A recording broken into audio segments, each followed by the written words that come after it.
दोस्तों, आज के दौर में जब कभी भी हमारी पूरी दुनिया में किसी भी इंसान के सामने तुर्की देश का नाम लिया जाता है तो उस इंसान के दिमाग में तुर्की का नाम सुनकर जिस इंसान की तस्वीर सबसे पहले आती है वो कोई और नहीं बल्कि तुर्की के राष्ट्रपति यानी रजब तैयब अर्दोगान की होती है। क्योंकि दोस्तों, हम सभी लोग ये बात अच्छी तरह से जानते हैं कि रजब तैयब अर्दोगान इस वक्त न सिर्फ तुर्की के सबसे ताकतवर इंसान हैं बल्कि साथ ही साथ तुर्की के इतिहास के सबसे मशहूर नेता भी हैं। हालांकि दोस्तों, पिछले 100 सालों में यानी जब से सल्तनत उस्मानिया ख़त्म हुई है तब से लेकर आज तक तुर्की देश ने अलग अलग सोच यानी विचार रखने वाले प्रधानमंत्रियों और राष्ट्रपतियों को देखा है। और उन्हीं में से तुर्की के एक मशहूर प्राइम मिनिस्टर का नाम अदनान मेंदरीज भी था। मुझे उम्मीद है कि आप में से बहुत सारे लोग अदनान मेंदरीज को पहले से भी जानते होंगे, क्योंकि दोस्तों मॉडर्न तुर्की के इतिहास में यानी जब से सल्तनत उस्मानिया ख़त्म हुई है तब से लेकर आज तक रजब तैयब अर्दोगान के बाद अगर तुर्की की राजनीति में कोई सबसे ज़्यादा मशहूर हुआ है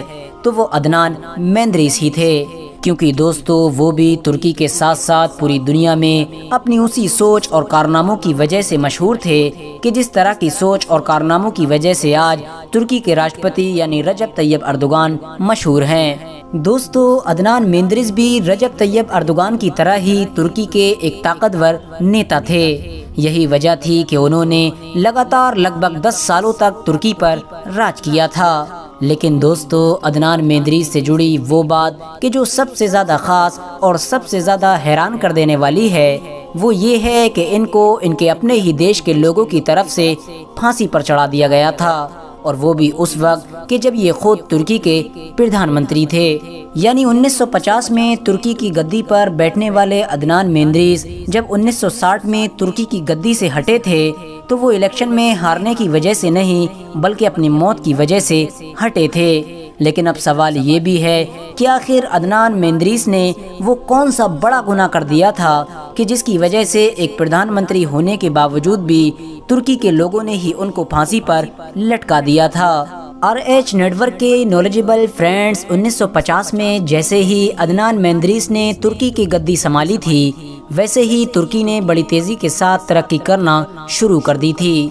यही वजह है कि आज भी अदनान मेंदरीज के उस 10 सालों को तुर्की के सबसे खूबसूरत और सबसे सुनहरे दौरों में से एक दौर माना जाता है। लेकिन फिर अचानक से 1960 में तुर्की की आर्मी यानी तुर्की की फौज की तरफ से हुकूमत के खिलाफ बगावत कर दी गई और तुर्की की फौज ने अदनान मेंदरीज की हुकूमत का तख्ता पलट कर दिया और अदनान मेंदरीज की गवर्नमेंट के ऊपर ये इल्ज़ाम लगाया कि ये लोग संविधान यानी कॉन्स्टिट्यूशन के खिलाफ काम कर रहे हैं। दोस्तों, साथ ही साथ आपकी नॉलेज के लिए बताते चलें कि तुर्की देश के संविधान में तुर्की की फौज को ये इजाज़त दी गई है कि अगर कभी तुर्की पर राज करने वाली हुकूमत तुर्की के संविधान के खिलाफ कोई काम करे या फिर उसकी सेकुलर छवि को ख़त्म करने की कोशिश करे तो ऐसी कंडीशन में तुर्की की फौज हुकूमत के खिलाफ तख्ता पलट कर सकती है और तख्ता पलट करने के बाद पूरे तुर्की देश पर उस वक्त तक अपनी हुकूमत भी कायम कर सकती है कि जब तक तुर्की के संविधान को पूरे देश में सही तौर पर लागू नहीं किया जाता।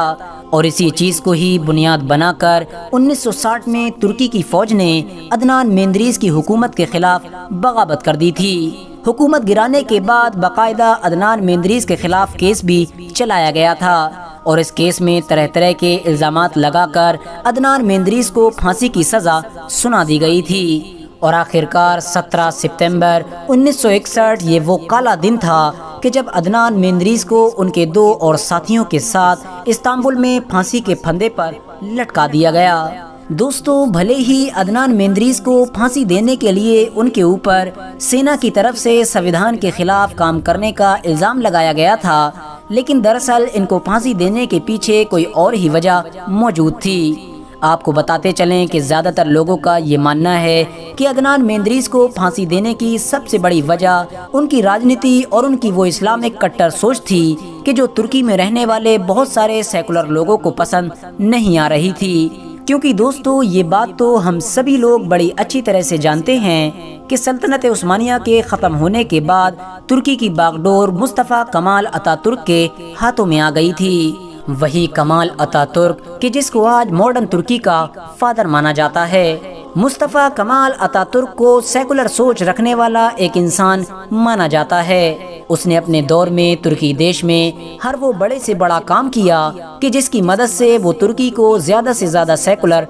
बना सकता था। उसके दौर में तुर्की देश में इस्लामिक कल्चर पर भी लगभग पूरी तरह से पाबंदी लगा दी गई थी। हालांकि दोस्तों, हम सभी लोग जानते हैं कि टर्की दुनिया का एक ऐसा देश है कि जिसमें लगभग 97 से 98% आबादी सिर्फ और सिर्फ मुसलमानों की ही है। उसके बावजूद भी अतातुर्क के दौर में मुसलमानों की ऐसी ऐसी चीज़ों पर पाबंदी लगाई गई कि जिन चीज़ों पर शायद गैर इस्लामी मुल्कों में भी पाबंदी नहीं लगाई जा सकती। लेकिन दोस्तों, 1950 में तुर्की की गद्दी पर बैठने वाले अदनान मेंदरीस मॉडर्न तुर्की के इतिहास के वो पहले नेता थे कि जो अतातुर्क के खिलाफ सोच रखा करते थे,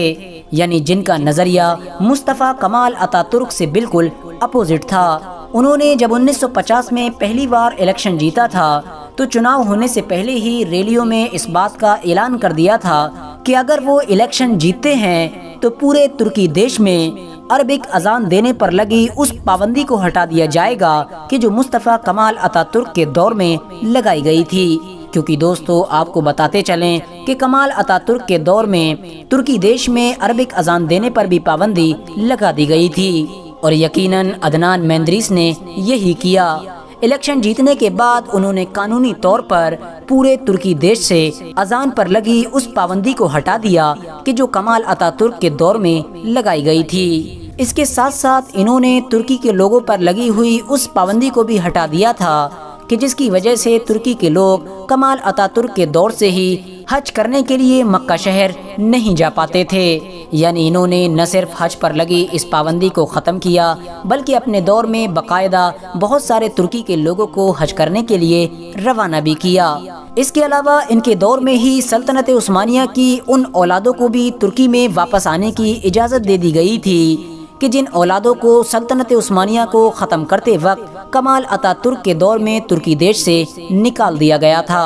और उनके दोबारा तुर्की देश में आने पर पाबंदी लगा दी गई थी। लेकिन इन्होंने न सिर्फ इस पाबंदी को ख़त्म किया बल्कि धीरे धीरे उन लोगों को अपने देश में बुलाना भी शुरू कर दिया था। अदनान मेंदरीस ने अपने दौर में तुर्की में मौजूद ऐसी सैकड़ों मस्जिदों को भी दोबारा खुलवा दिया था कि जिन मस्जिदों को कमाल अतातुर्क के दौर में हमेशा हमेशा के लिए बंद कर दिया गया था। और सबसे बड़ा काम कि जिसकी वजह से ये तुर्की के सेकुलर लोगों के निशाने पर आ गए थे वो ये था कि इन्होंने इस्तांबुल शहर में कमाल अतातुर्क के उस स्टैचू के सामने एक मस्जिद बनवाने की कोशिश की थी कि जिस स्टैचू को पूरी दुनिया में सेकुलर तुर्की की पहचान माना जाता है।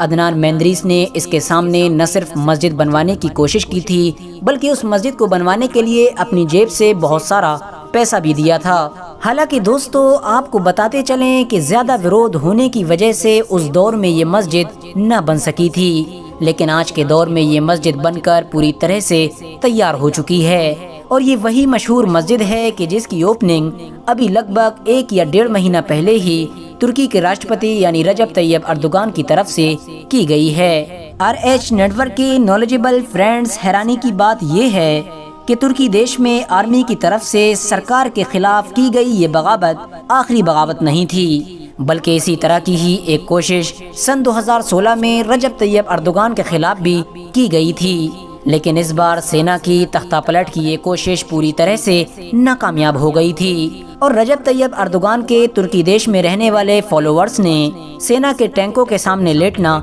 शुरू कर दिया था। यानी सेना को किसी भी हाल में आगे नहीं बढ़ने दिया था, जिसकी वजह से तख्तापलट की ये कोशिश पूरी तरह से नाकामयाब हो गई थी। और हैरानी की बात यह है कि कुछ वक्त के बाद जब तुर्की की सरकार की तरफ से इस खतरनाक हादसे की जांच करवाई गई थी तो तुर्की गवर्नमेंट ने खुले तौर पर इन सारी चीज़ों का इल्ज़ाम अमेरिका के ऊपर लगाया था और ये दावा किया था कि 2016 में रजब तैयब अर्दोगान के खिलाफ करवाए जाने वाले तख्तापलट की कोशिश के पीछे अमेरिका का ही हाथ था और वो चाहता था कि किसी तरह से तुर्की की गद्दी से रजब तैयब अर्दोगान को हटा दिया जाए। फिलहाल दोस्तों, आज की अपनी वीडियो को हम यहीं पर ख़त्म करते हैं। वीडियो पसंद आने पर न सिर्फ वीडियो को लाइक करें बल्कि अपने फ्रेंड्स के साथ भी ज़रूर शेयर करें और इसी तरह की नॉलेजेबल और हिस्टोरिकल वीडियोस हमेशा देखने के लिए हमारे इस चैनल को सब्सक्राइब करके साथ ही में बेल आइकन को भी प्रेस कर दें।